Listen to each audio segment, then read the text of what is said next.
Hey YouTube, Nomus RC.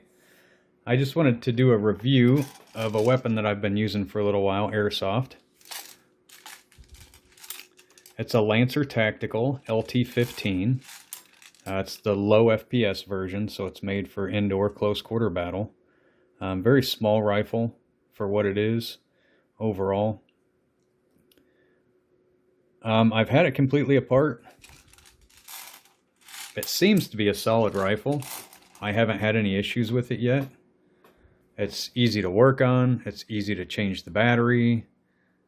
The hop up is super simple. I mean, it's kind of a no-nonsense starter weapon. I had heard that Lancer has been a crappy company for a long time. Well, this is their Generation 2. I don't know what their first gen ones were even like. But I've been super happy with it. I have not had a single problem out of this. It's a little bit slow firing as far as rate of fire. I think it's around 11 or 12 per second. So not fast firing. But it's accurate, it's reliable. Yeah, I really haven't had many problems out of this. The only thing that I did have to get for it was this QD mount right here so that I can actually have it on my sling so I can drop and go for a sidearm. Beyond that, I didn't have to add anything else. I mean, optics and rail system, that's kind of up to the user, but I had to have this QD mount though to be able to do any type of a sling whatsoever, because most AEGs have some type of a metal plate in between this and this that has holes in it for you to clip onto. This one does not, but it does have a hole on each side for QD mounts. I think I paid maybe 15 bucks on Amazon and I got two of these. One was like this, triangle, and then the other one's just a oval. I use the triangle because I saw a few people say that they can accidentally press the button if your clip is too close to this button, and then it releases, obviously. I've not had that happen, and I've battled quite a bit with this weapon. This is with the stock spring. I do have an M120 that I had in here as well. That's where you really start noticing that this is a beginner weapon. Putting the M120 spring in here, it made it a beast. It made it basically 400 FPS, but you hear the gearbox stressing. And again, I don't necessarily mean gearbox. I guess I should say you hear the motor really stressing. The gearbox itself I've taken apart. It seems pretty strong. It's metal gear. It is a plastic piston, but I mean everything's there that you would have on some of the more modern rifles. And I have ran it on 3-cell. I've ran it with an M120 spring and a 3-cell battery. And this is a $150 gun. You're really not supposed to do that. But I did, and it performed well. Other than it really slows the gearbox down because of the motor trying to pull that M120 spring. All right, well, let's do a quick chrono of it, and then we'll give final thoughts. I did want to note a couple of things, guys, that I have done to this weapon. Is I did reduce the size of this rail. I cut it back, and I put new holes in it so that it'd still mount fine.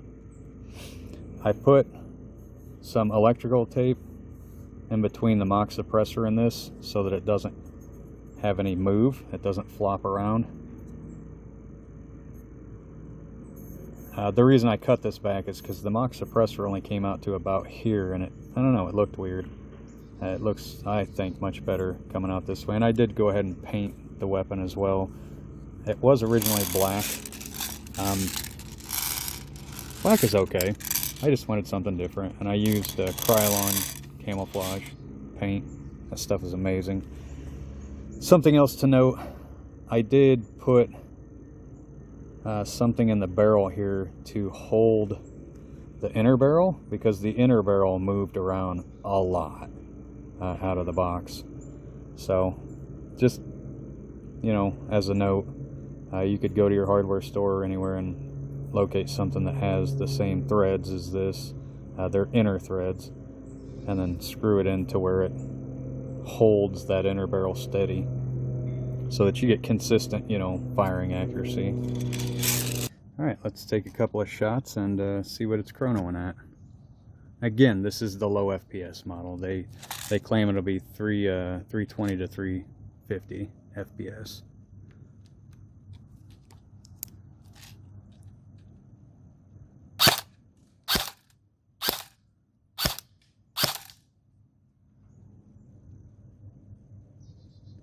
That is with the stock spring.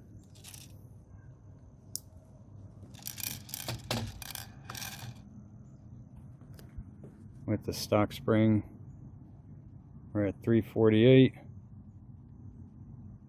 1.13 joules. So with the stock spring, we're at 348 FPS. I mean, that's what they advertise. Again, I've never owned their older versions, Lancer Tactical, and I've seen everybody bash on them as a company. I think as a starter weapon it's perfectly acceptable, and it has a metal gearbox, so like I said before, I've thrown a 3-cell in here and an M120 spring on it and went an entire day of shooting each other at the field. It didn't die. So, decent starter weapon. Nothing like some of the other ones that are out there, but it's easy to work on. The battery's easy to take in and out. I really prefer this stock too over the standard 3 or 5 position that most ARs have. Threw a foregrip on it. Some optics. Beyond that though, I have done nothing to the unit itself. Yeah, overall, it's a decent little rifle.